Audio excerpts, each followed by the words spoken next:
Good evening, ladies and gentlemen. Coming to you live from the outskirts of the internet. This is the Gaming Saloon E3 2018 special, Day 2, with your host, Faceburger2448, and Rampant Epsilon. I was surprised that I didn't see more footage of other games on the major Twitters I followed, or I look at. Even GameSpot didn't have that much to give me.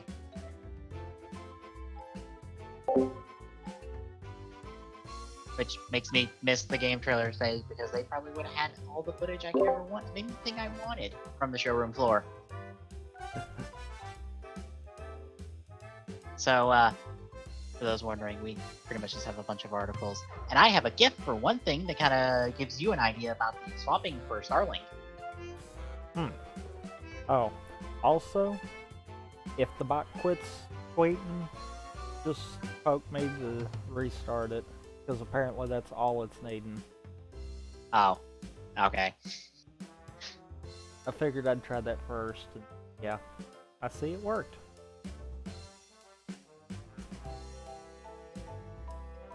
Yeah, I did get to play the Octo expansion for a good bit before we streamed. Since it's out now.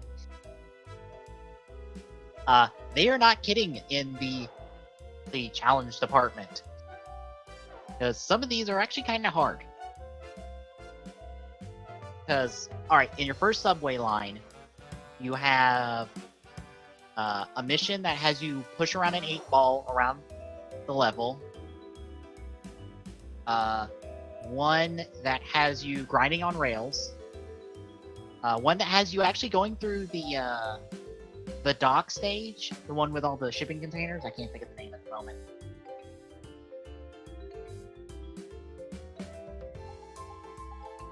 You know the name of that? No. Okay. I don't remember it right offhand. Alright, think that map, and you're taking the Rainmaker solo to the Rainmaker pedestal at the other end of the map, while Octolings try to shoot you and kill you. Which is fairly difficult. Because you can't put down the Rainmaker once you pick it up. And the Rainmaker acts as normal, so if it's going to sit there for a little bit, it will reset back to the original pedestal. And you have 5 minutes to do that. Which isn't super bad, but is tricky. There's essentially flying around with the inkjet around the level. And one level that's just you killing Octolings to get to the end of the stage, which is actually your first mission, actually. Trying to remember the middle one, but I can't think of the middle one offhand. Oh, one where you're bouncing around on bounce pads the entire time. So you're having to like conserve your ink because you can't ink that stuff.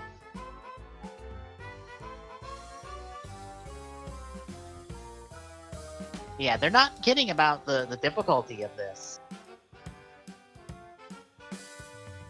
Because I had trouble clearing the 30-second dodge one from the Treehouse event today.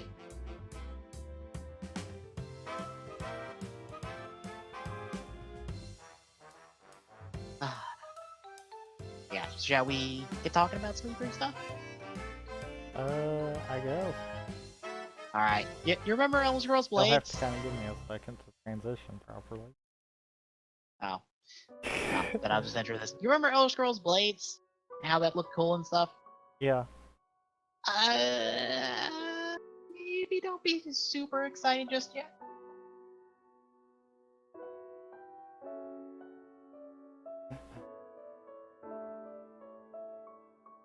I would assume it's because of what that says right there. Yeah.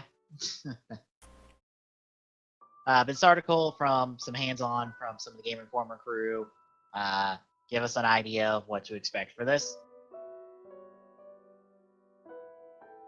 The only things really interactable in the stage are bases to smash to get 2 different kinds of loot. There's no sneaking for those who like to play stealthy. Movement may be a little troublesome in tight spaces.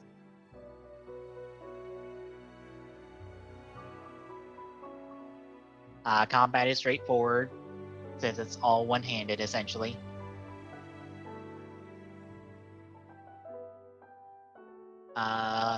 The loot... Where is that part? The loot. There's 2 currencies, gems and coins. No word on exactly where all that goes, but that's what you're looking at. Inventory is normal. You can equip multiple types of weapons, armor, and stuff. No word on story mode, unfortunately. Yeah. I mean, to be fair, it's expected that it's gonna play like a mobile, not like a actual Elder Scrolls game. Yeah. But yeah, it's gonna be one of those. I'm sure fans are gonna be all for it, but it's gonna put a bad taste in some people's mouths at the same time. Yeah. So maybe don't put that on your list of things to look forward to from E3 this year, because maybe wait on this one. It might be one of those that's a step in the right direction. Yeah. It just might wind up becoming the, for lack of a better comparison, Pokemon Go for the Elder Scrolls, where it kind of loosely uses the same stuff, but it's not. It's Skyrim light. Yeah. Well, we have a better thing now. We've got gameplay from the Spyro trilogy. And before we look into this, I actually caught a clip from Twitch's stream of a bunch of their content. And the guy they had on there said, okay, we are building this from the ground up. And we're keeping in mind speedrunners and older fans who remember some of the glitches and bugs that they use for stuff. We can't guarantee those be back. Those will be back. But we're keeping you guys in mind. Okay. To be fair, the Insane trilogy and the original Crash trilogy, most of the runners that have ran both will tell you there's some glitches that work in the OG and there's new ones that work in the Insane trilogy. I don't think that... I mean, I know they're wanting to keep everyone in mind on that. Yeah. And that's good. That means if they do release something, speedrunners find a bug with it that they can exploit, chances are they're not going to patch it. Because that's part of it. Mm-hmm. But at the same time, I'm like, I really hope that that statement doesn't mean that they have tried to implement some of the stuff into it. Just that if it happened, it happened kind of deal. Just for funsies. Yeah. Like, let's try to reintroduce this thing that kind of breaks the game. Because that's the part where I'm like, I see what you did, but it's a remake built from the ground up, so it's Insane Trilogy at its core, essentially. Yeah. Meaning we're going to be coming into it wanting to try the same stuff, but it probably won't work. I mean, heck, really, even with Tropical Freeze, they patched one of the stuff, but because they added Funky mode, that kind of evened the playing field, so to say. Because Funky is now the speedrun mode? Actually, not 100%. Spike was saying they've timed it, and doing a funky only run actually is slower than using the OG crew. So that's kind of interesting. Makes you wonder too if maybe they paced it on purpose like that. That way it wouldn't be a case of just shift over to the new thing. Mm-hmm. Granted, I don't think Nintendo and speedruns go hand in hand sometimes because, let's be honest, Odyssey's been patched for some glitches that got used. Looking at you, Snow Clip, that doesn't work unless you're on the 1.0 version. Yep. And is probably the reason I might not attempt to try to do a darker side run kind of deal. Mm-hmm. But yeah, I'm kind of mixed on that one. Like, I get they want to keep everyone in mind, which that's good. More than most devs will. I'll give them that. Yep. But I seriously hope that wasn't a, look, we're keeping you in mind and we're trying to see if we can recreate this, because that's where problems start coming in. Unfortunately, we're gonna break the game harder than originally intended. Oops. Yeah. Our bad. I mean, obviously I'm not a Spyro runner, but from a speedrunner aspect of it, I'm like, look, new glitches and losing some of the old ones probably is the best option in this. If it means not breaking it completely, where you can do stuff like the first gen Pokemon games and not even leave the starting place and end the game, Yeah. it's like, maybe it's better not to recreate everything. Mm-hmm.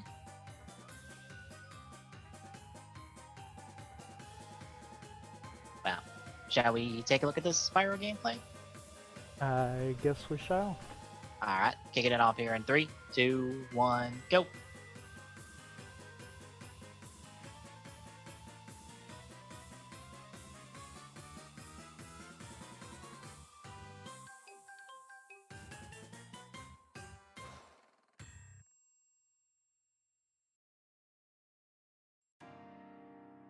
At some point.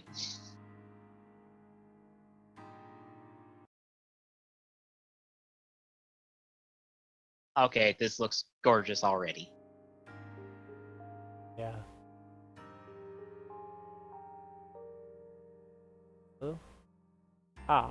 Full screen's unavailable.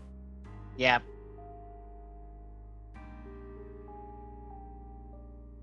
I know I don't know if it's going to be shown in this gameplay, but I saw a comparison screenshot-wise of the original game to this new trilogy when you're talking to some character. They got much more of they kind of redesigned the character to kind of express his character more in the Reignited trilogy than in the original game. Like, he's an artistic dragon, so in this game they gave him a palette and a paintbrush while he's talking to you.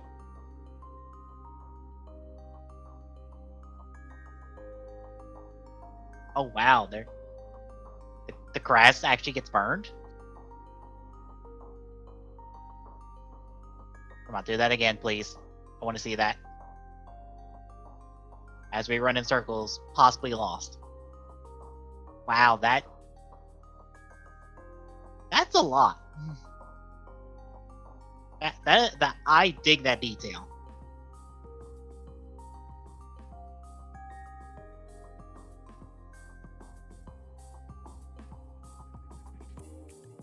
Oh yeah, it is here. At some point. I saw it hovering over through the preview.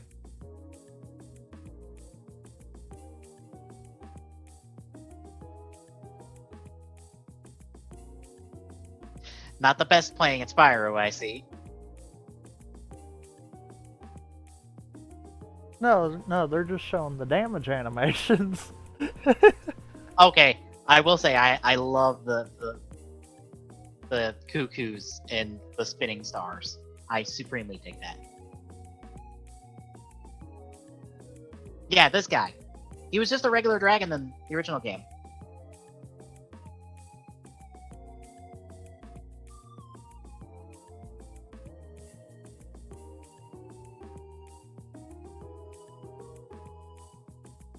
Yeah, this guy now he looks like an art dragon instead of just a dragon.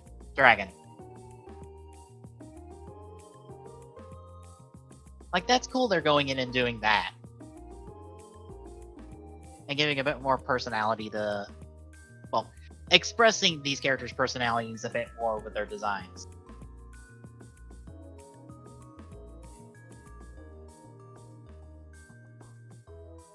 I'm actually gonna skip through the video. The only thing I'm not a big fan of is the use of. It looks like. Well, it's probably not, but the fact that it looks like they're using two different fonts for the gem numbers. Are they? It kind of looks like it, but it could be the way that they've shaded it, making it look that way too, and you kind of catching it at different angles. Like it might be one of that kind of deals, Like when it just it doesn't feel like it's the same number set up. like when it's just displaying and when it's counting. No, like okay, you got the counter in the top right, but when you pick up any of them, you see the numbers bouncing out of the gems. Okay, let me find an example of this.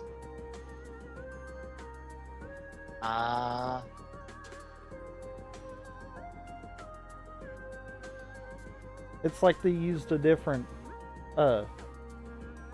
layer styling over it as opposed to I see why trying it to make what it is. the same.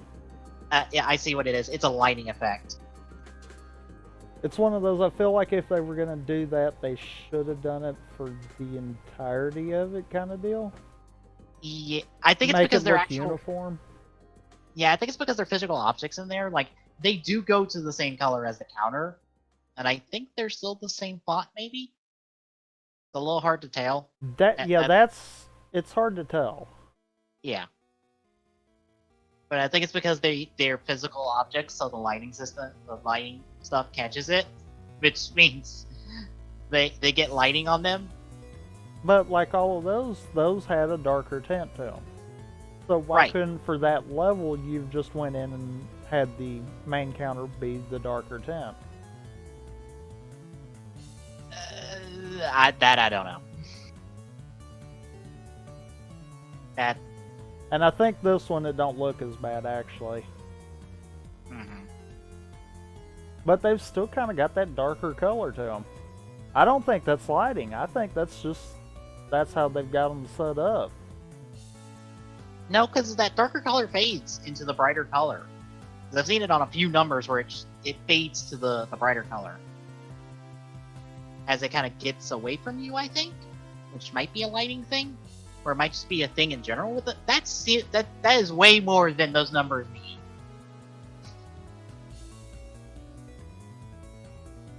The numbers don't need that much work on them.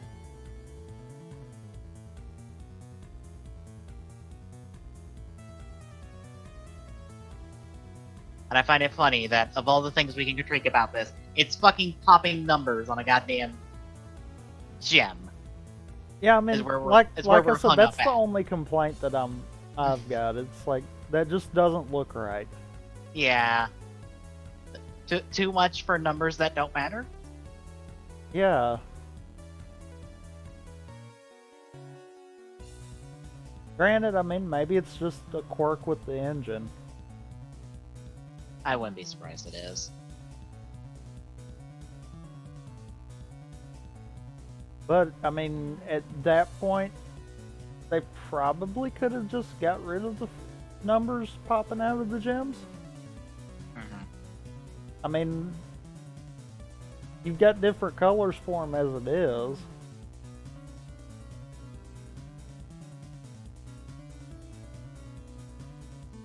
I don't know. That's a tricky subject there, because it's like you get rid of that, then you are kind of changing the game. Yeah. But if it was acting weird in the engine, I would think that would be one of the few things that you might go ahead and change. Mm-hmm. Just so it doesn't look weird. Yeah. But I mean, otherwise, yeah. I skimmed through some of the other footage. It's present even in a darker lighted world, so that's not the lighting. Yeah, I didn't That think is- it was. That is super not the lighting. That is something inherent to the numbers themselves. Which gets back to what I was saying about, well, why didn't they just try to make it all uniform? Yeah.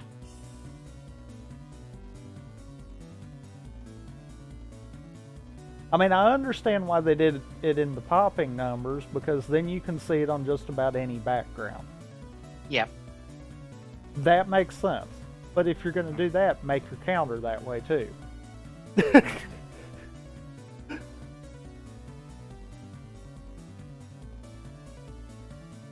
But that's just me, anyhow. Mm-hmm. Which, if that's the only thing that I can find to complain about on it, then oh well.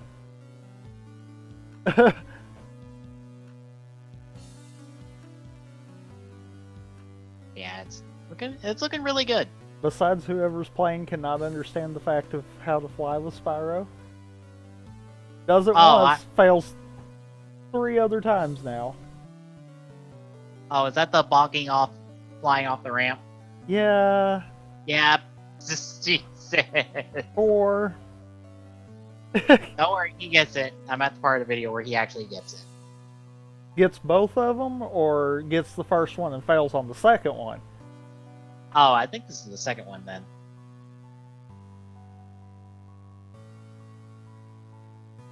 And now can't figure out how to open the chest. Hey.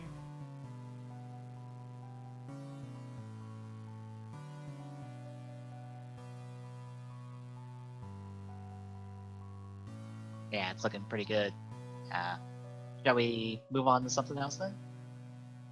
I guess we shall.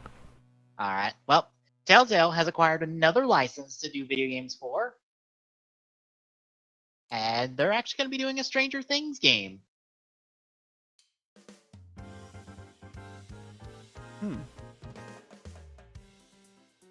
And they're bringing Minecraft Story Mode to Netflix as an interactive adventure. How does that work? I don't know.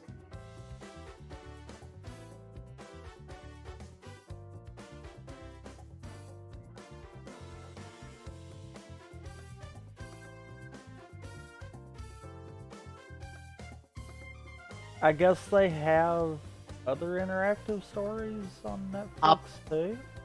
Apparently. Is One it moment. something you can only do on their site then? I'm gonna find out. Crap. Don't mind me, I'm just stupidly resizing the window here. Because I grabbed the wrong spot, trying to grab the scroll bar, and I went too far over. Or not, because I have the wrong password. Oh, fantastic. Can't reset that one. Awesome. I don't have Netflix, or I'd find out, but... Huh.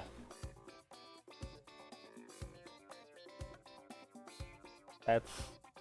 Huh.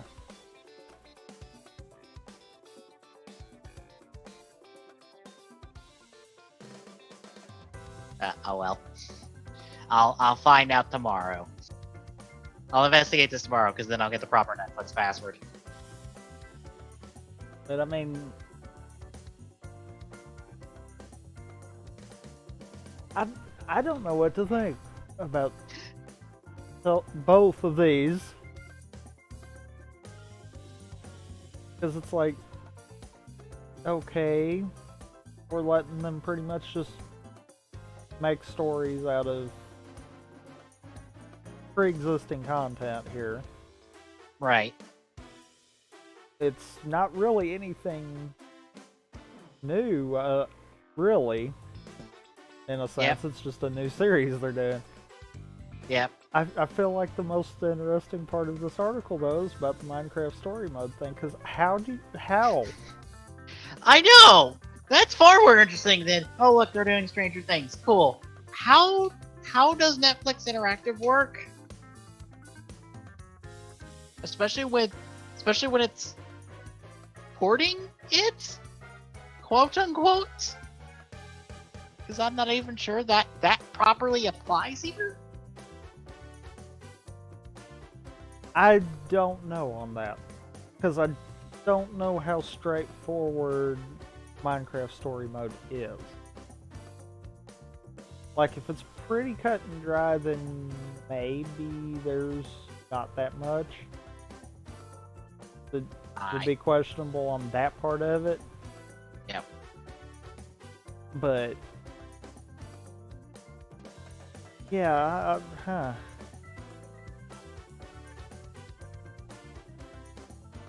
kerfuffled. Yeah.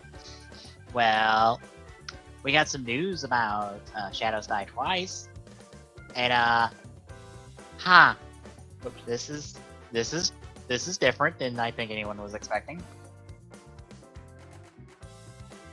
As the headline states, no classes, no stats, and no online communication.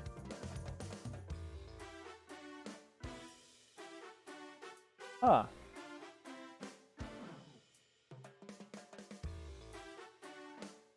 Yeah, no multiplayer. Character creation option. Yeah. Or even an equivalent of souls or bloods to collect. So no collectibles, no stats, no classes, no character creation, no online. What does it have? Combat. Essentially, it is...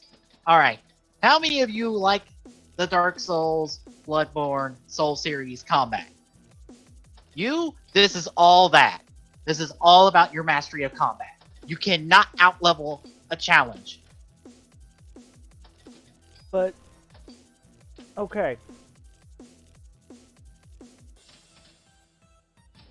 If you have combat, you have to have some kind of stat system tied to that also. Right. So how does it not have stats but have combat? I think it's more of a case of they have health, you have health. Your health, I guess, doesn't change.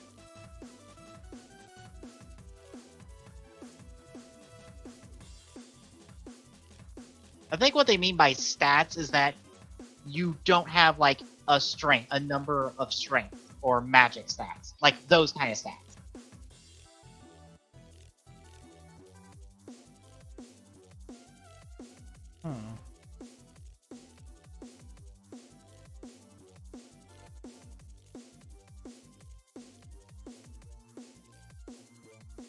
And, you know, the interesting part here is that there's no armors and weapons to forge, right? So how are they going to deliver their story? Because that's usually where they deliver their story. For the most part.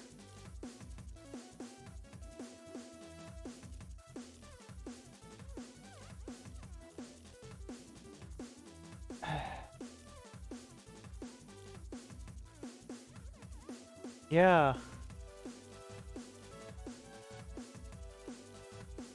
Yeah, this is, as some of the comments point out, and I think the article even points out, it's an action game. A la, like, Bayonetta. But, okay.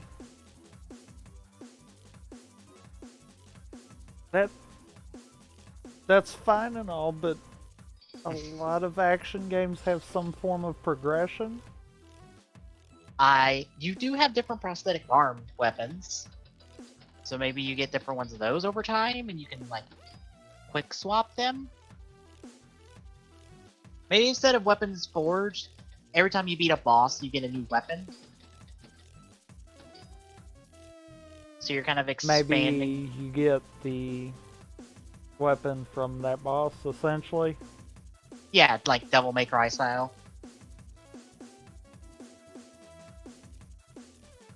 Maybe. This sounds weird and not what I was expecting. Because I was like, oh, you respawn right there. Oh, that's cool. Oh, so you just like try to like, okay, if you die twice, you have to restart. But if you die once, oh, you get a second chance. I don't know.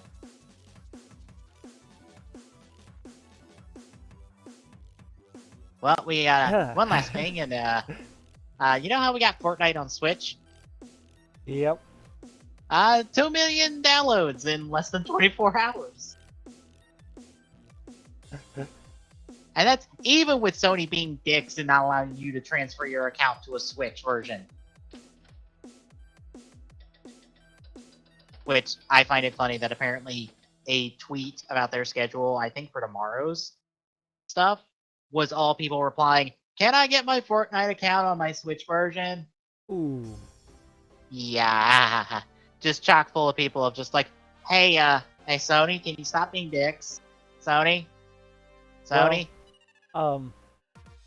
Well, you know how Sony in the past has had the pissing contest with Microsoft and kind of basically fired shots at them in press conferences in the past? Yep. Yeah, apparently Nintendo's done stuff similar to that with the whole Fortnite thing too. Not directly, but it was pretty much implied, seeing as how Sony's the only ones being jerks about this. Yep. I just linked in the doc the article from Kotaku that shows the GIF of how fast that weapon loading is.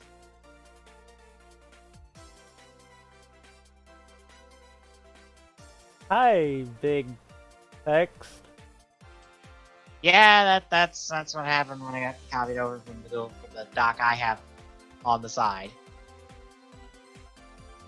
I fixed. Okay.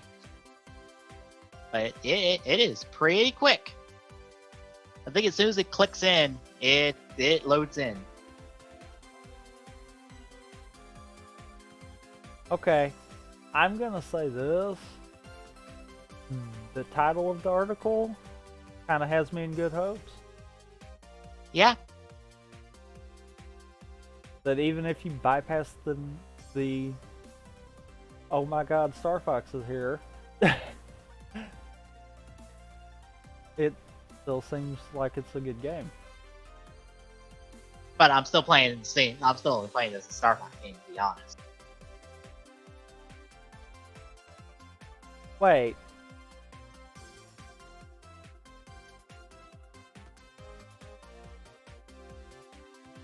So that picture that we saw looked weird then. Which picture? When we were looking at the starter kit. Yeah. The way they just had it turned, it looked weird. Because it didn't look right for a Joy-Con grip with both Joy-Cons. But that clearly has both Joy-Cons. Wait, no? I was thinking that's the current Joy-Con holder. But it might be too wide for that. Looks like it could be the same size. I do like how they made it stand high enough to where you're not going to be hitting your hand on it. Kind of deal. Like, that was the other thing I was kind of worried about. It's like, yeah, you know, these figures are kind of on the big side. Well, they're not essential. Too close. Wait, really? Yep. Pretty much the the two sentences right under the GIF. They're non-essential. Ubisoft is going to let people who don't want the toys buy added ships, pilots, and parts digitally. You can still do the assembly in the game, but you won't have the toys to deal with if there aren't your thing. Well, that just probably made this game even better. And he said the digital versions would be cheaper than the physical versions. Makes sense, because you're paying for the physical version. I mean... and the game records the digital version of any toy you buy for it, meaning you only ever have to connect the toys to the game once. Ooh, they just shot themselves in the foot with that. So what you're saying is... I can buy the figure now, turn around and sell it after I use it in the game once. Assuming it doesn't lock that out. That's a problem. That gets into you might need some DRM stuff. Yeah. Well, no, not necessarily. What they could do is they could have it like when you're first, because I'd venture to say that's probably something special that would allow you to basically save the physical as digital. What they might could do is give like each one a serial number, and then have it check with the server to see if that number's been used, so to say. And if it has, just not give it to you unless you have the physical figure there. I mean, I could see that being an option to get around it, but they got to do something. Otherwise, yeah, they're not going to make money off the figures at that point. Yep. But the fact that I don't have to put the R-Wing on my goddamn controller to play the game. Nah, I'm good with that. I'm okay with that. What's bad is if it wouldn't be too awkward, I probably would anyhow. Just so that if in the event of any loading times or like times where I'm just screwing around, I can be like, yep. I like just this pop thing. Pop weapons on and off. Yep. Because that is relatively quick. Yeah. You just have the quick animation of it loading in. Because I assume it registers as soon as that clicks into place. Because it looks like you have a click. Or it looks like it clicks into place. And once it clicks, that's a confirm. So then it plays the animation, and then once it's done animation, which looks like it's just like a couple seconds, you're good. Which that makes sense. That means it's not using anything special with the NFC reader part of it.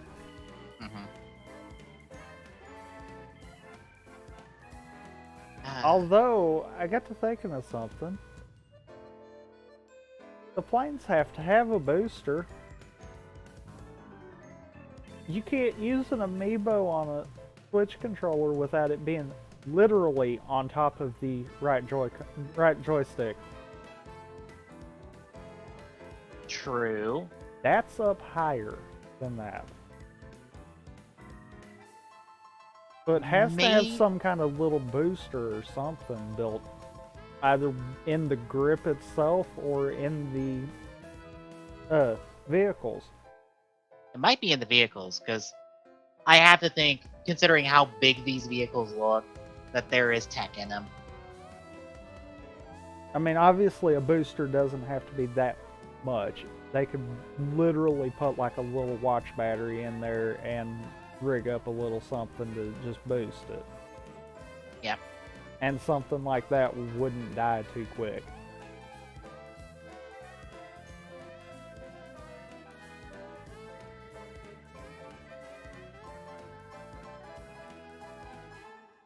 Yeah, this looks cool. Yeah. And you know what I'm kind of hoping? I kind of hope at some point within its development cycle, Nintendo lets them do like a custom Star Fox DLC for it Yeah. that maybe brings, even if it's just for an area, bring a planet or two from the Star Fox system in. Yeah. Oh, and we also got to see more of the Donkey Kong expansion during the Treehouse event. Donkey Kong's main weapon is the banana. And there's multiple versions of said banana. Like a hot dog. Uh, a what? Yes, a hot dog.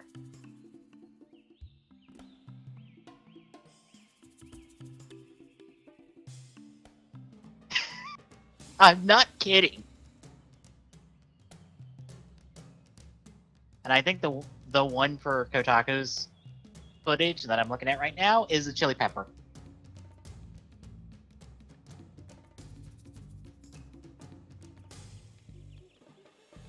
And it looks like it's going to hit up to 3 people. Depending on who you target first. I'm trying to figure out why a hot dog. Because it can be in the vague shape of banana. Granted, there's also a parrot one. As they scroll through the weapons, I also made note of that one. Oh, what? A parrot. I think, Oh. fuck, what is his name? Squawk. Squawk! Yeah, it looks like Squawk. Or like a wooden, like, squawk. That makes sense. Yeah. Let's draw references. That's why I'm Yeah. like, I don't get that. I think Rabbid Peach also has a new plethora of weapons specifically for this DLC. I'd venture to say, seeing as how that was the only currently used Rabbid that we even saw in that trailer, so... Yep. And, Rabbid Cranky, his staff turns into a crossbow.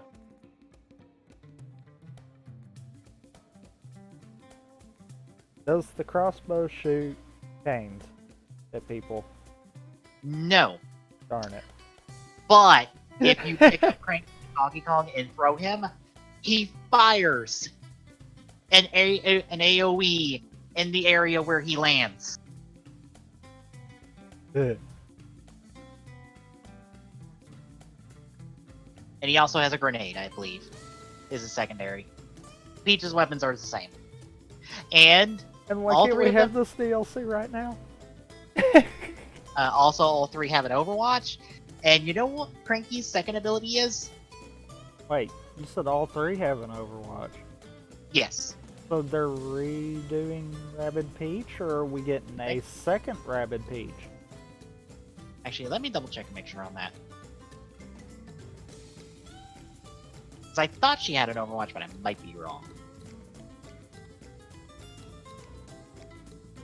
Because, I mean, that either No, sounds... no. She's got her normal abilities. Never mind. Okay. I'm an idiot. I was gonna say I'm wrong. that sounds like we're either getting a second one or they're reworking her from the ground up for this. And No, Donkey and Cranky both have Overwatches. Donkey has his bongos, which can attract people, and Cranky's secondary ability literally puts enemies to sleep with a long story.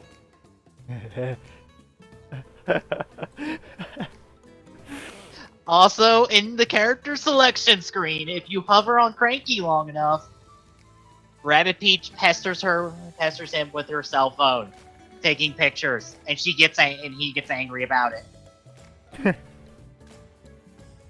She literally reaches in off screen to do this. And the best part is, they are positioned right next to each other exactly like how this. that is funny. It's the best! Hell, we even saw a fail screen. And you know what happens on the fail screen? What? Fucking Rabbid Cranky gets all, like, pissed at Donkey Kong and starts poking him with a stick. Donkey just smacks him with one fist off screen. And then him and Rabbid Peach just start being, like, all happy and joyful about that. It's the fucking best. And like in Donkey Kong, can even grab other enemies and fucking dunk them to do damage, or like dunk them on another enemy to do damage. Huh.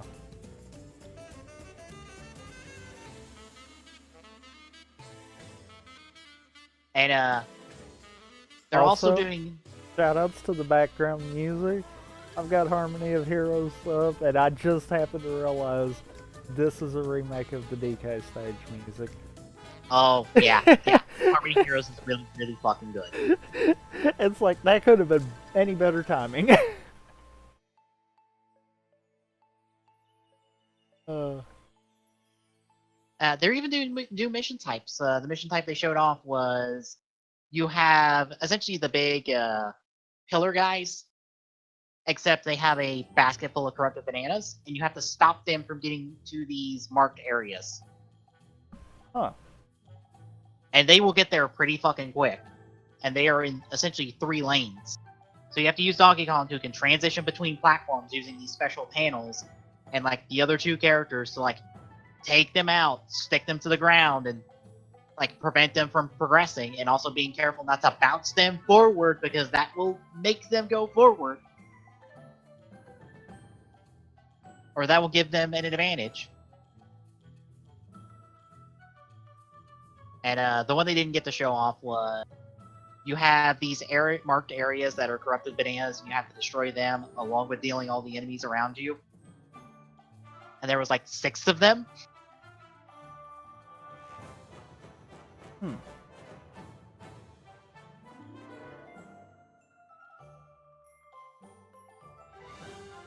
And oh wow, it's an 8-hour long expansion. Jeez. 8 hours longer if you complete it.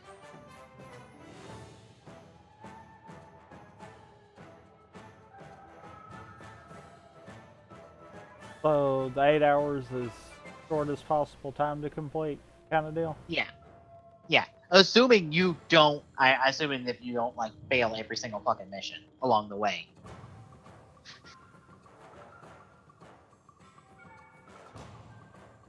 Huh. Like I'm immensely impressed by this, and I am sad that I did not buy the season pass for Mario Plus Rabbids. I might have to do that at some point so I can play this.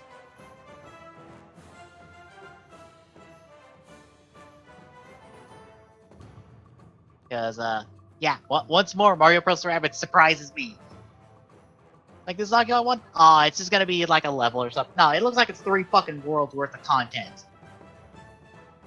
Because there was at least, yeah, because there was at least 3 different backgrounds for areas from the looks of it, and I'm assuming that means 3 different worlds. And now that I think about it, they're doing new mission types for this. Oh god, there's gonna be something inspired by minecarts, isn't there? More than likely. I don't want to think about what's gonna involve minecarts, because that's gonna scare the fuck out of me. That's gonna be nightmares. Nightmares, I tell you.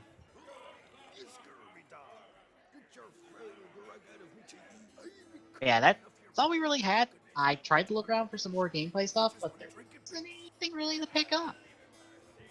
Like, there's not even anything new for Fire Emblem, which I assume Treehouse Tomorrow will give us that. I hope. Possibly. Also, I love that one article I found talking about the Octo expansion used a fan image of the amiibo to talk about the funny. amiibo.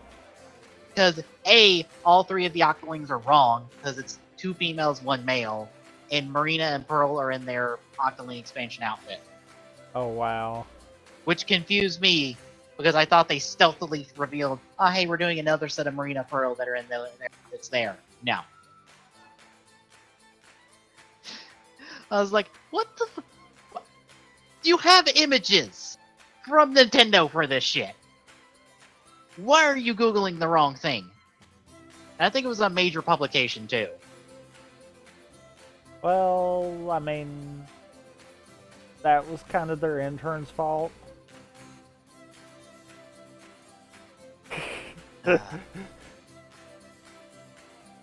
I mean, granted, I found it too, Googling that the same thing, but it wasn't the first result.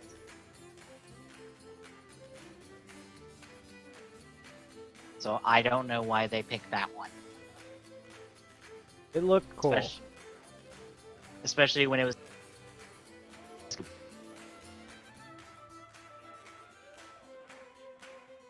But yeah, no new amiibo announced, unfortunately. So Nintendo's not getting more money out of us for amiibo yet. Not yet. Granted, a good bit of today was on Smash-related stuff. Which, for those wondering, we are 24 stages away from having every stage in Smash Brothers history. Yes, literally, we have already passed the number of stages in Wii U and 3DS combined.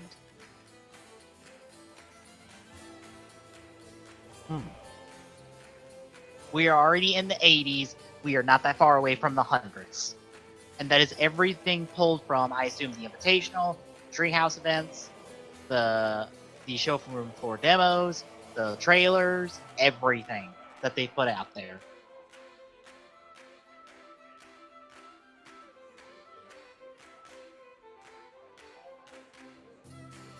Yeah, I also think I take this opportunity, since I sat down and did to talk about some of the things I'm excited about. And if you want to chime in with some of the things you are excited about, I wrote it down because I figured I'd forget something if I didn't. Honestly, haven't really.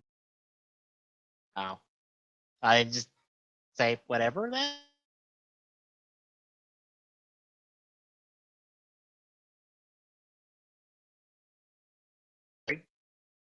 I am not. I am not gonna lie. Might have to repeat that. Oh, what happened? My computer just kind of hung for a second there. Uh-oh. Computer, stay with us. It was one of those I kind of doing stuff on the back right now. Oh, too much for it to handle. Apparently, or it thinks Oh. so anyhow. So we're still good? Yep. Okay. Yeah, Kingdom Hearts 3, top of the list. No one should be surprised by this. 13 years waiting for 5 years development, actually. But yeah, it's almost here. And I can't wait. And there is still more to show off. Hell, Nomura apparently talked about doing DLC, maybe? But not like Season Pass DLC, so I'm guessing nothing major, but more minor stuff probably. Which is cool to hear, so all of the good content is going to be in the game when we buy it. Yay. You ain't got to do anything with that link right now, but get done.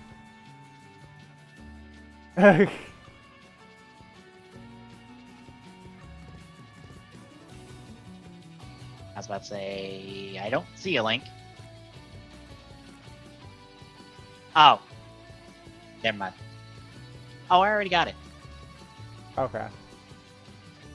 Yeah, I downloaded it like Tuesday, I think, when I was waiting for, or like, no, it was like, it's either Sunday or Monday when I was waiting on press conferences.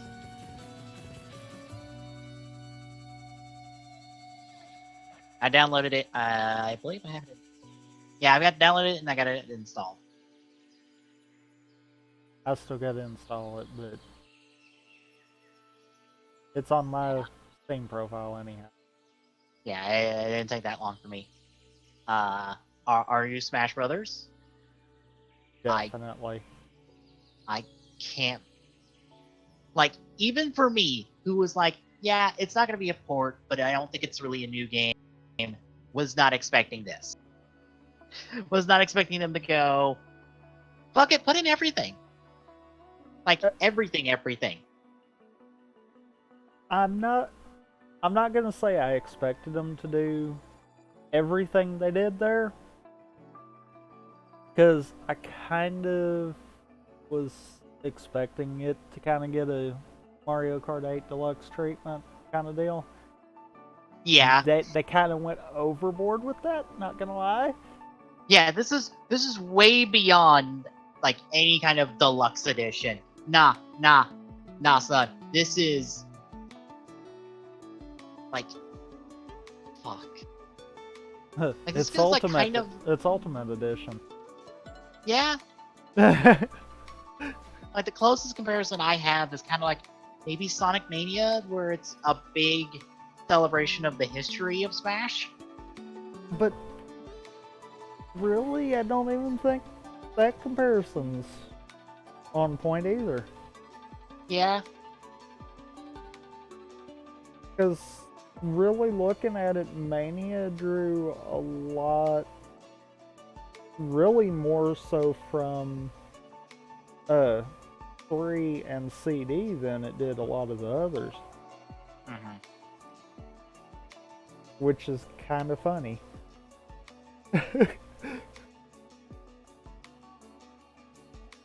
Oh, some of the KH Insider crew are talking to Easy Allies about KH3.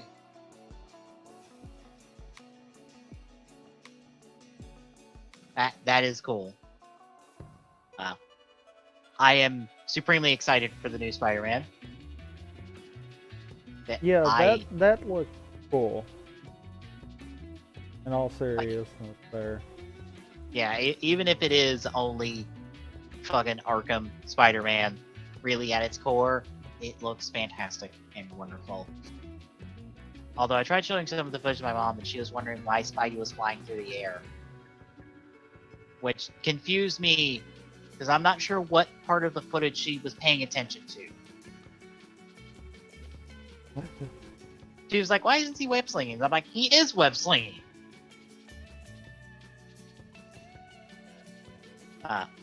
Last of Us Part 2, even though we've only just now got gameplay for it, I am extremely excited based off that gameplay. Holy shit. That looked really fucking good.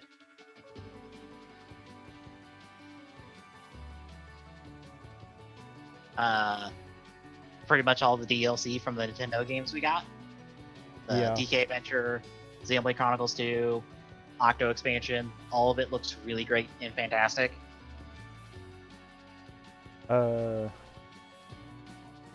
Octopath Traveler. Yes, I am definitely going to play the demo now, and I have a feeling I might be really liking this game and going, fuck, don't give me another game on the Switch I want to play. Especially another RPG. Yeah, that's fixing to happen. I'm going to give you that warning there. Yeah. I have enough RPGs in my life. I'm gonna have enough RPGs in my life. I don't need another one.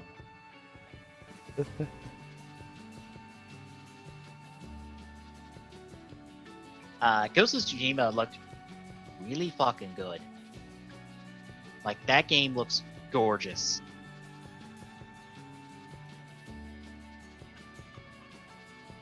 The RE2 remake looks really good, and I love that. Gameplay-wise, they are pulling from 4, but they are still going, yes, this is RE2. This is a horror game. This game will scare you. And I like that they're even going so far as going, yeah, we're going to do new stuff with this. Because we're not just remaking RE2. We are expanding upon RE2 itself.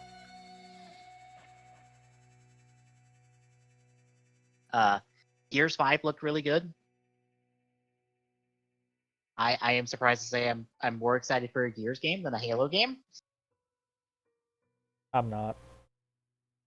Yeah. It's not like we have much to talk about for a Halo game. Well, I mean, we've got not much for the next Halo game. On top of that, I saw a few articles saying about how, as I kind of called it, next console gen might wind up releasing 2020. Yeah, I was hearing that from somebody I was watching on Twitch. It's like, yeah, I kind of called that one. Not gonna lie there. Yeah. I still feel like it just doesn't feel like it's right timing for that. Yeah. But And I mean, we've kind of got new Halo coming and new consoles, so that's really making me think if that's true, we're not going to see the new Halo until 2020. yeah, I feel like Microsoft's gonna pocket that one and be like, "You're a launch title to make people actually give a shit about our next Xbox console." I mean, that's just all there is to it. So that kind of makes it even worse.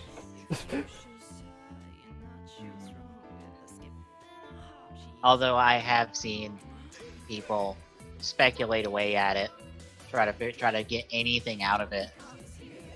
Like, who's our new AI? Because of the AI chip. I feel like we've got two options, really. And I've said them both before. This is either a reason to bring all of them to PC, since we know all Microsoft games going forward are going to be Windows 10 and Xbox One. Mm-hmm. Or they're continuing forward and that's not the same Cortana. Like, it might be Cortana, but not the same one. Yeah, I'm waiting for that stupid thing since no one likes the idea of Cortana as villain. Granted, there's a lot. I almost feel like it would be better for them to try to basically do a reboot. Like, give it the Star Fox Zero treatment kind of deal.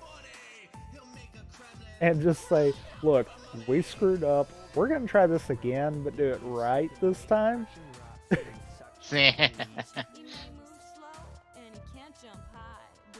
Yeah, I also would like to point out to all these people ripping apart this teaser to get something out of it. How much of the Halo 5 teaser had anything to do with Halo 5? Yep. You know what this is? And I think someone even said it perfectly. It is a demo for the Slipstream engine. That's all it is. With a title at the end. Yep. Yeah. It's just a tech demo. None of this will be relevant to Halo Infinite when we get to it. God knows how. This one feels exactly like what Metroid Prime 4 was last year. Ooh, look, we have a title. Here it is. It's just Microsoft decides they like to throw tech demos in with all their titles too. Yep. Also, do you love how everyone is upset that Waluigi is not getting into Smash? Wow. Everyone is upset about this, and I'm like, damn. I feel sorry for you, all of you.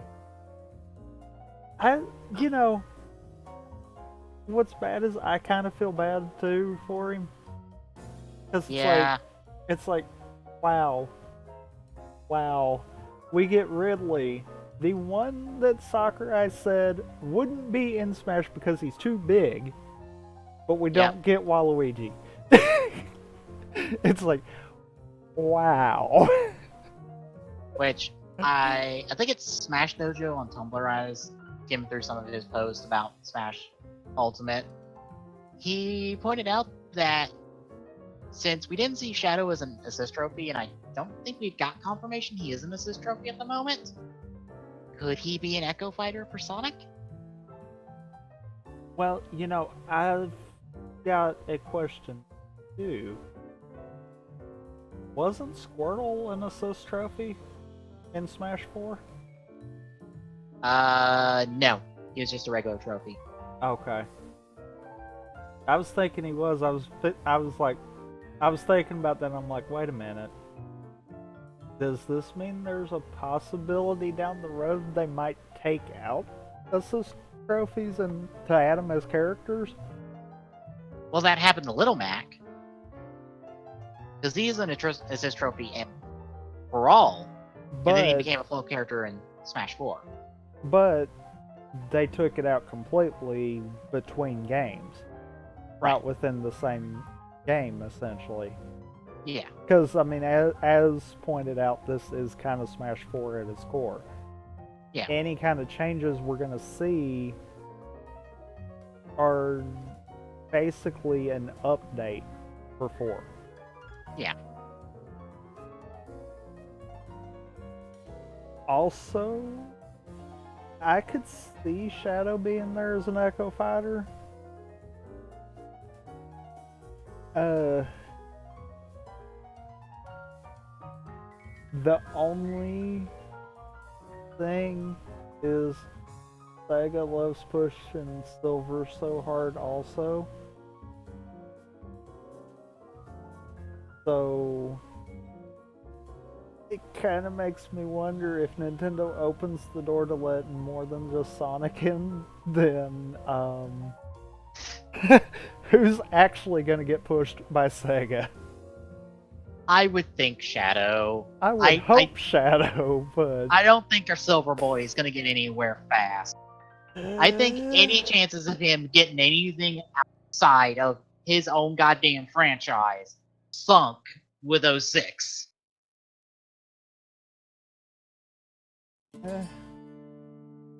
Hopefully. Granted, I say that knowing full well, oh look, Forces, you're here, Silver, for no reason. But Blaze doesn't get to be here. I do want to kind of mention, not only did Forces have both Shadow and Silver, but so did Generations. But Blaze was in Generations. Okay, but still. And Generations had the caveat of, oh, we have to celebrate Sonic's history, so we do have to acknowledge those 6 that existed. Oh, they didn't have to acknowledge that. They could have straight up skipped that. But honestly, if we look at it, yeah, Shadow was introduced before. Yeah. But honestly, everything since his standalone game that the mixed opinions. Yes, let's give Shadow a gun, because we can't give Sonic a gun. That is literally why Shadow has a gun. No, Shadow has a gun because he's edgy. No, they wanted to get, fans demanded Sonic have a gun. And they're like, we can't give Sonic a gun, that doesn't fit his character. They could give him a gun. Give him a gun that shoots rings. Well, this honestly, that would have been a good idea. Yeah, I mean, Mario has a gun now. It's one of those, I was saying it as a joke, and then after I thought about it, it's like, wait, actually, why didn't they?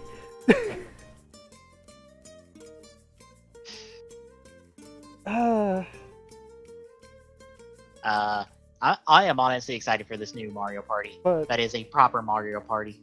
But what I was saying was, outside of Shadow's standalone game, Shadow kind of hasn't existed in a game. Well, no, Heroes was out after that. So basically anything post Heroes, Shadow hasn't existed without Silver being around. Yeah. Granted, that's assuming we get new Echo Fighters and new characters in Smash that is coming out in 6 months.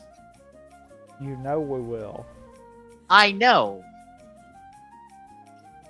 How long did we get DLC for Smash 4? I think a year, about. I wouldn't be surprised if we don't have DLC planned that far out for Ultimate. Yeah. Because I think with the success of Smash's DLC, that they're not gonna, that they will do DLC. And I hate saying it, but honestly, we might see both Shadow and Silver. Oh, jeez. Hey, but think of it this way. You can use Silver as the punching bag and give the punching bag a little bit of a break. I love that they had to put a sign of "Do not touch" on the sandbag at goddamn E3. It literally has a sign that says "Do not touch." But, that's just baiting people.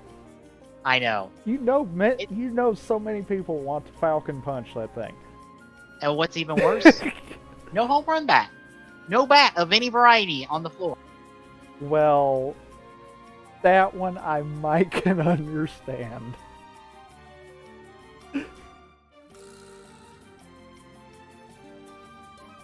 It kind of takes one false literal swing, and then there's problems of the legal variety. Yeah. I mean, it's not like stupid people won't do things with props. Some dumbass climbed the elimination chamber that was at one of the fan events for, I think it was at 2 years ago's WrestleMania. Oh wow. Guy climbed to the top of the elimination chamber, and in the video for this, the guy says, "If you fall, I'm putting it on YouTube." Our generation. Our generation. And I'm assuming you watched it on YouTube, correct? No, this was on OSW reviews of the WrestleMania in question. Oh. Because they brought it up. I was going to say, because if you saw it on YouTube, then I wonder if that meant the guy fell, or they just felt it was funny to put it up anyhow. It was funny to pull up. Security went and pulled his ass off of there. And politely escorted him out of the building, more than likely. Probably.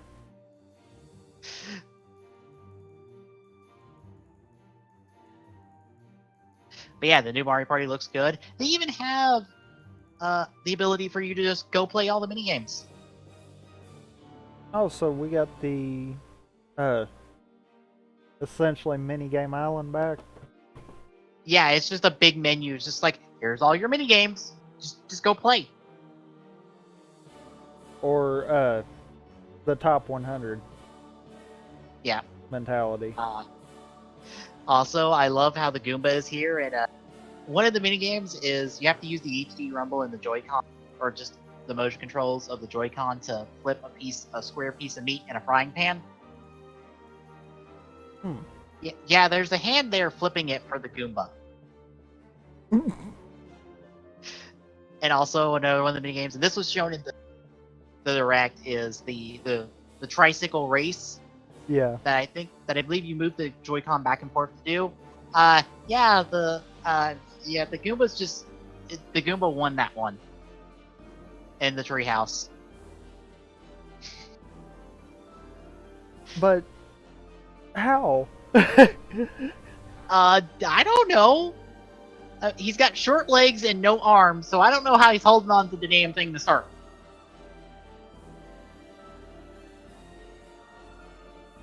Huh.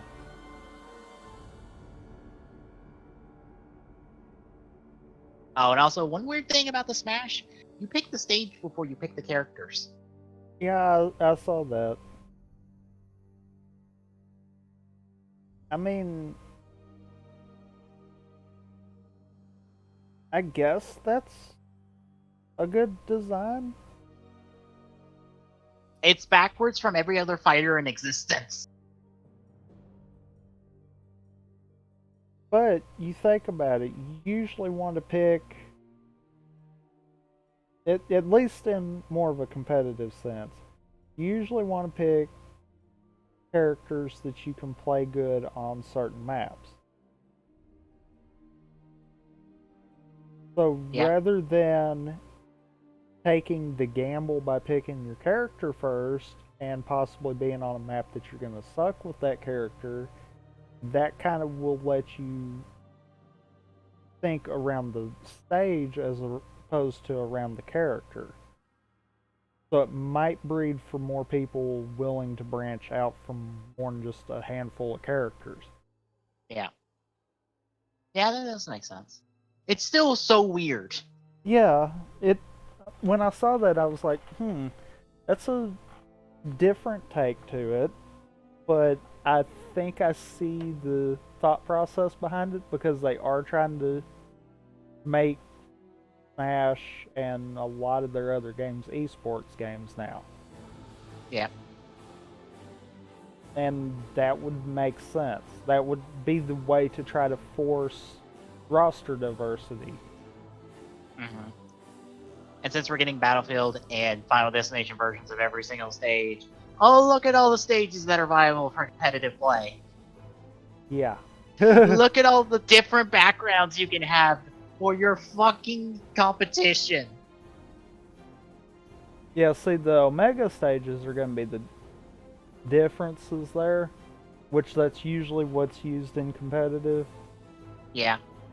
So we're probably not going to see much of a difference in super competitive side of things. But like how Nintendo does the invitationals and stuff like that, they could probably start forcing them around using the base stages instead of the Omega stages. Yeah. I mean, hell, you can even turn stage hazards off now. You can keep the stage, you just turn off the hazard. And it's like, damn. Which, see, that might breed another mentality for it. Yep. I mean, I feel like this one might have the most diversity in terms of esports also, which is kind of good.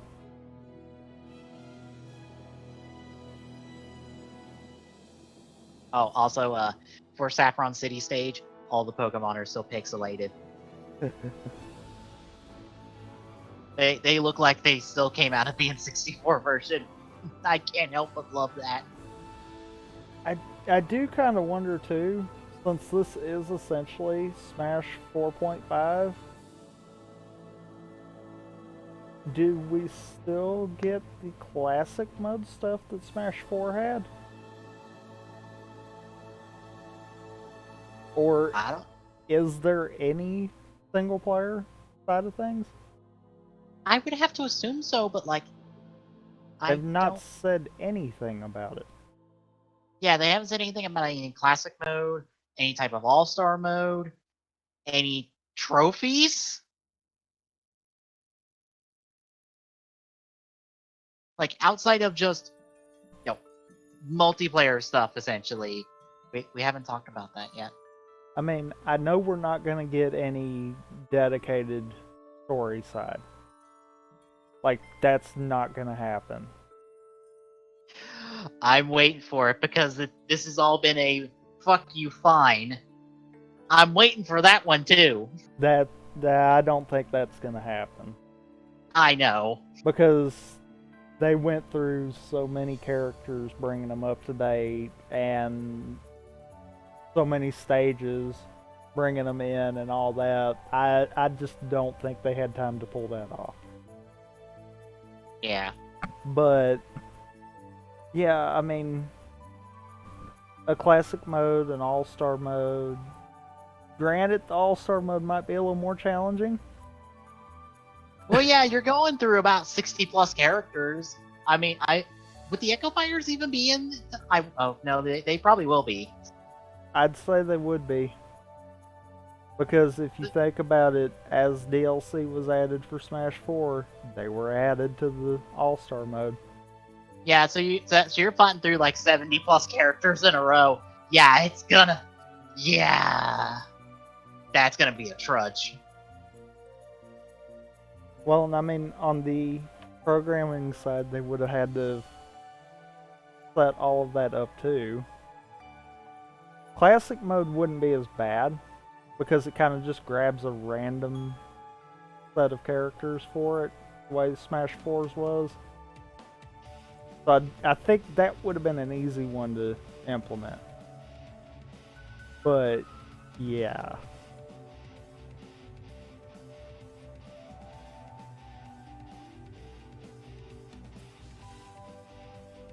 Darn it, I'm gonna have to play Wind Waker at some point.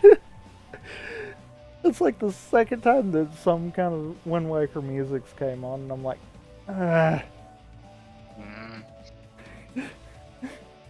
We also got our Switch Fire Emblem, which just got announced for next year, early next year more than likely, probably February, because that's where everything's coming out. Did Nintendo have a January release for something? Probably. I can't think of one offhand. Because I know Smash is December. Yeah. And the way they've kind of set up the Switch's lineup, there's usually one major title a month.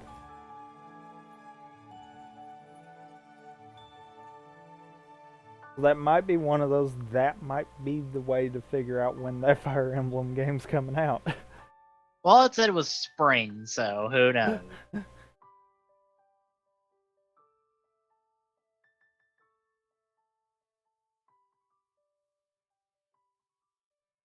I am hoping the wiki is updated.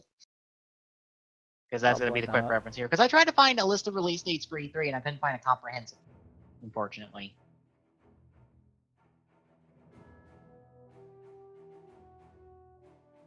Come on. There you go. All the way to the bottom. All the way, all the way, all the way. Go, go, go. Past there. There.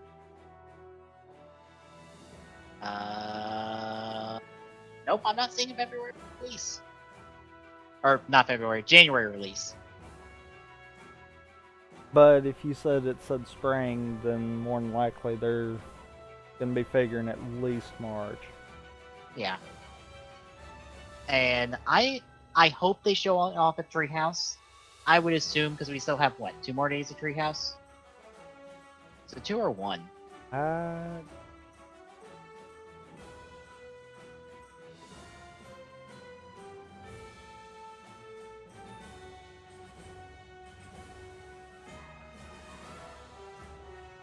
Oh, 1 more day. So it would have to be tomorrow.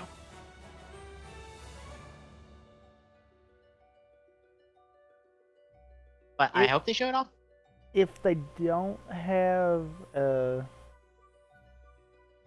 set release date right yet, they might not have it all the way to the point where they can try to show off more of it.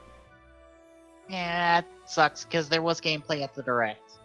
Yeah, but we don't know if that was actually something they brought with them or if that was gameplay they recorded to kind of show something. Yeah, because I'm really curious because it looks like you have your normal stuff with your main units, characters, but now they have essentially a squad of goons behind them that you can change their formation, and that plays into the combat of the game. And I'm really curious what I assume the rock, paper, scissors setup for that is, or how that affects the combat now. I am really curious. And I'd love to see more, but we're probably not going to see more until a dedicated Fire Emblem Direct, where I would not be surprised if they decide, hey, here's some more Fire Emblem amiibo of 4 main characters of this game.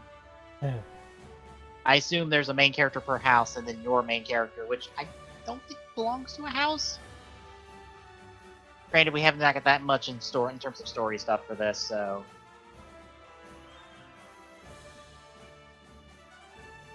But I am excited nonetheless. Fallout 76 seems like it will be a fun time for a while, and then it will be terrible. I want to know more about how they're doing that. Yeah. Because that's going to be the determining factor on it, kind of deal. They are going to do mod support eventually. Well, okay. For this, I'm going to say, comes out on the PC, they've already done mod support, they just haven't realized it. Yeah.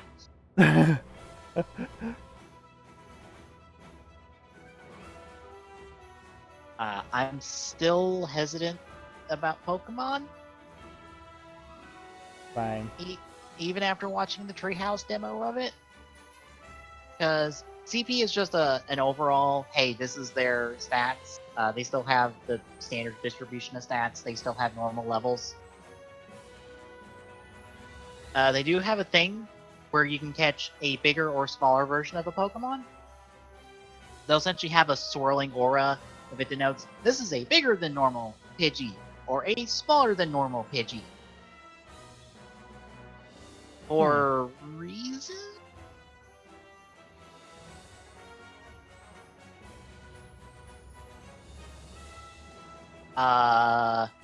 You still have gyms. That's still there. And they actually have bleachers now in the gyms, with just random NPCs sitting there. Huh. Like, we got to see Brock's gym.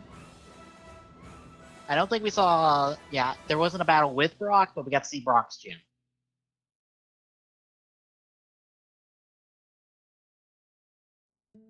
Combat's normal. Like, I'm hesitant, but I'm hesitant because of the Pokemon Go attachment to this. That's what worries me more than anything. Well, that, and then on top of that, finding out that Mew is locked behind essentially a paywall. Yeah, it's locked behind the Go Plus. Like, I don't know. Usually when something dumb gets done like that, that's when problems start coming out, so... Yeah. Starlink. It looks cool. I don't like the gimmick, but that article made me okay about it. Because if I don't have to have the damn thing bolted onto my controller, I probably won't then. Yeah, I feel like Starlink is probably gonna be at least a definite pickup. The question is, where is it gonna be worth it picking it up? Kind of deal. Yeah. Like, is it gonna be something that you're gonna feel like you're gonna get $60 out of the game itself? Or is it one of those where you might just be better off to pick up whatever figures you want and ignore the game? I'm feeling like pick up whatever figures you want and ignore the game. Because the game probably will be decent to good. I don't know. I feel like it might wind up being worth it, but time will tell on that one. Yeah. That's all I really got. I only got to see a little bit of Soul Calibur 6 gameplay. I think I might wait for that to come out and see how it is, and then maybe pick it up eventually. But there's so much other stuff that I have priority over that can be on the back burner waiting.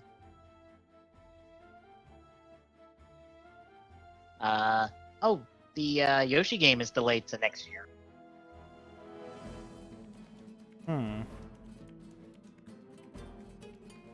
Wonder why. Yeah. Because that seems like that would have been a perfect one to have had. Yeah. Well, that's all I really got.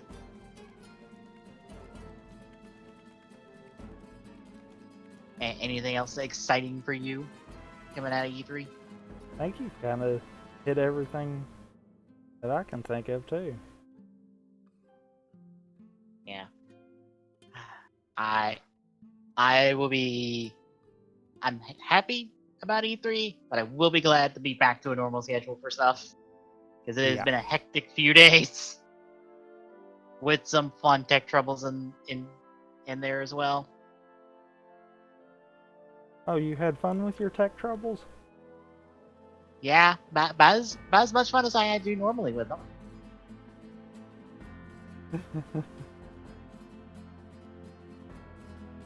Especially since with all this excitement, we have fun things in store. Getting you playing Kingdom Hearts 2, getting me to join you playing Metroid Prime.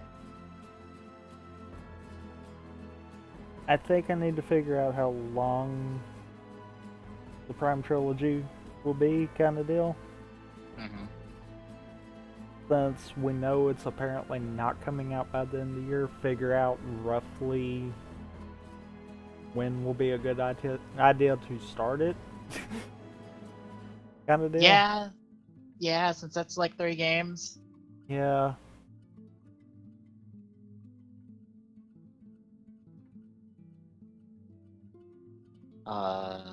Let's see.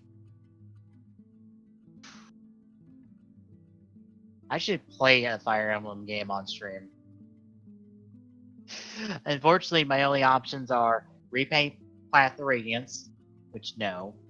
Play Radiant Dawn, which is also kind of a no, to be honest. Which leaves me the handful of GBA titles, of which there are 2. And it'd probably be one of those, maybe. If anything, because I can't stream 3DS stuff. Which I have to get back to 3DS Fire Emblems. I am backlogged on them so hard.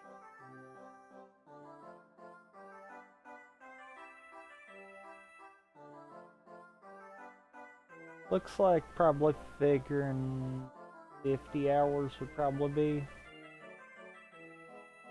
the safe bet kind of deal. All together? Yeah. Because I That's figured I'd not. just pull up the trilogy one. Yeah, that's not. I'll That's not horrible. I'll probably at least do 1 and 2 through GameCube controls. Yeah. And then try to rig up some kind of weird contraption for the Wii one. Because, yeah, 3's motion controls. Yeah. That's about 17 streams worth. About our normal stream length.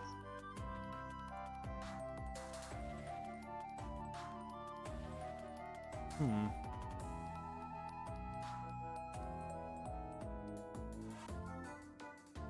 course, with Kingdom Hearts 3 coming out, I might go back to 0.2 and complete all those tasks to get all the customization stuff.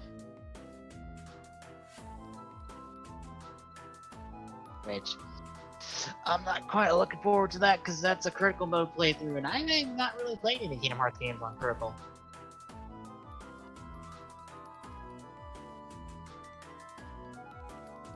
You know, that only been about 4 months. I'm almost at the point of us attempting to maybe start that. Maybe begin the November kind of deal. Yeah. Because there's no way it's coming out by February. No. Everything else will come out in February. Yeah. I mean, if it was going to come out February, they would have at least showed it off. Mm-hmm. So I think we'll probably aim for that. That'll give time for us to figure out best contraptions for the Wii controls also. Yep.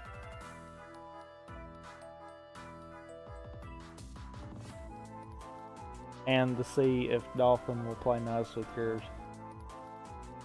Yeah. Since Dolphin was giving me problems for Sunshine. Which, last time I played Metroid Prime 1, it was fine. Yeah, but last time you had played Sunshine, it was fine. Yeah.